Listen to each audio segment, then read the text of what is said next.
Hello everyone and welcome to another one of my top 5 album videos. Now today I'm going to be doing my top 5 US albums because I had such a massive response to my top 5 UK albums. Well, to be honest, hardly got their views, but for my own self-indulgence they're great.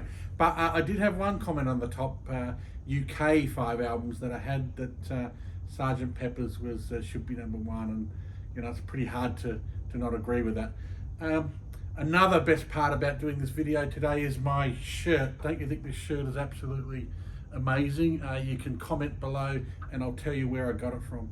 No, I can't actually, because I got it for Christmas. But I'm really enjoying this beautiful shirt of mine, and I think it is the highlight of the video. All right, without further ado, let's get into my top 5 US albums. And this is getting harder and harder going through my collection, going, oh my God, just so much great stuff.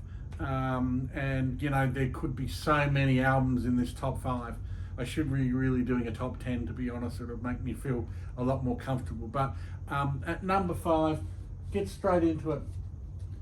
And it has to be Van Halen. And for me, there's lots of Van Halen albums that could have been in it. But if I don't put Van Halen in my top 5, my brother would kill me. He is the biggest Van Halen fan and freak of all time. But Women and Children First, probably my favourite Van Halen album. Again, let's have lots of discussions around, obviously, David Lee Roth or Sammy Hagar. For me, it has to be David Lee Roth. I know Sammy Hagar hates David Lee Roth and continues to badmouth him on some of the videos that I've seen. But look, I got to see these guys in Sydney too on one of their last tours with David Lee Roth and obviously Wolfgang on bass, and it was one of the great experiences of my lifetime with the as their headline act with Aerosmith as Aerosmith and Jimmy Barnes and at the Sydney Olympic Centre. So absolutely brilliant concert. This one came in at number 5 mainly because it just reminds me of my childhood. We used to play a lot of Van Halen songs in the bands that I was growing up, and you can't not put Van Halen in your top 5 albums, US albums of all time, because they're probably one of the greatest bands of all time. So I had to have them in there. Number 5, tell me what you think, comment. And as I said, lots of albums. This is probably one that I listen to the most. Number 4, God, this is so difficult. Steely Dan, Asia.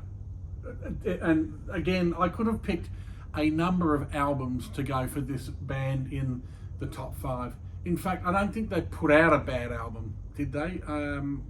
Probably one of the most freakiest, musically talented bands of all time. I love kind of my session musos as well, and there's kind of with Larry Carlton, Lee Ritenour, all those great guitar players that had a role in putting their little bit of magic fairy dust into these albums. And but this particular one, I've chosen Asia, but mainly because I don't think there is a bad song on it. In fact, I know there's not a bad song on it. And Steely Dan is on repeat on my Apple playlist all the time. So this comes in at my number 4 spot. Give it a listen if you haven't. Number 3, take us to number 3.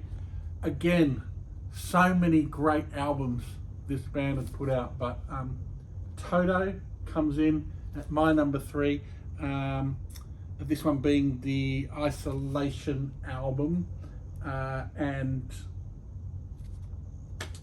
like it could have been. It could have been so many of their albums. They're still putting out great music now. Steve Lukather's just put out an album late last year, which is an absolute cracker, and I think they're touring again with Joseph Williams, singer.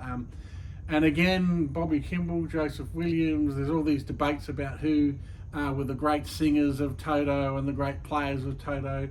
But Steve Lukather, obviously, or Lukather, however you want to pronounce his name, backbone behind Toto. Love, obviously, as a writer and as a session musician, and love all his interviews. But this one, I grew up with Toto. I grew up listening to Toto and nearly kind of every album, and obviously the songs that you know being Rosanna and Africa, massive hits of the 80s.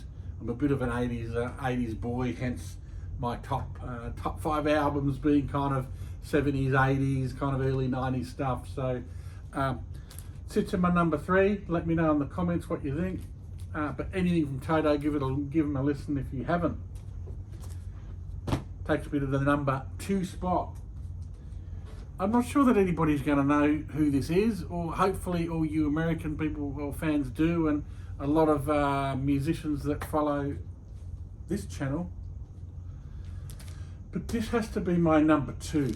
The Pat Metheny Group with Travels, and this is a live album, and this was my first ever Pat Metheny album that I got, and I reckon I got this when I was in about year 7 or 8. I probably would have been about 13 or 14 years old, and my God, it just sort of changed my life really, and blew me away. And this particular album is a live album to go, can people actually play live and play that good?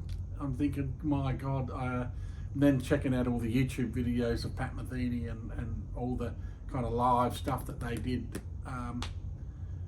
I've seen Pat Metheny twice now in Melbourne, and really one of the most incredible, if not the most incredible musician or guitarist that you will ever come across. But this album has so many emotions for me, you know, growing up and listening to it on my Walkman.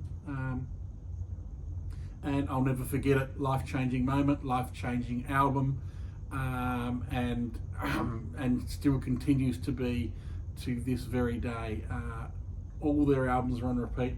I could have chosen a number of albums. In fact, they could have been number 1 for me. But if you've never heard of the Pat Metheny Group, do yourself a favour, look them up, grab this album. Personally, for me, I've had to choose this because it's the first album that I ever bought for Pat Metheny. But yes, get this, it's absolutely amazing. Takes me to number 1. A lot of debate around number 1, but not for me because of who he is. Now, I could have gone with this album, Prince, Purple Rain, and I love that song, When Doves Cry. I've got a number of these, about 4 or 5 copies on vinyl of this. But it's not my number 1 album. It's not my favourite Prince album, and that could be debated, but I'm showing this because really this is the one that I first heard that changed everything for me. But this could be a huge debate around number 1. Lovesexy is probably, for a lot of people, not his greatest album or achievement, but for those catching up on who I am, I'm a bit of a closet bass player, and the opening track, Alphabet Street, is probably one of my favourite bass lines of all time, played by the master himself. So who played a lot of his own instruments on nearly all the instruments on many of his albums, although obviously with great band members of the New Power generation and the many great musicians he had along the way, including Wendy and Lisa, who I'm a massive fan of.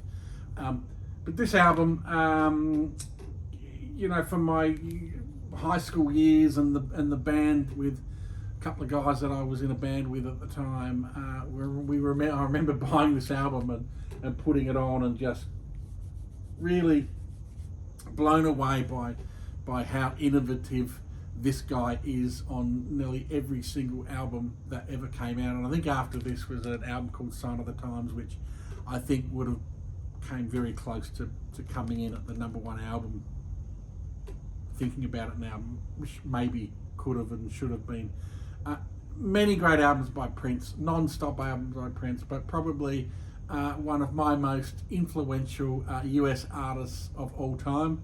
I think in my last video I did mention that UK artists probably outweigh my US artists in terms of most influence to me, but could not go past Prince in any form or shape for the number 1 spot.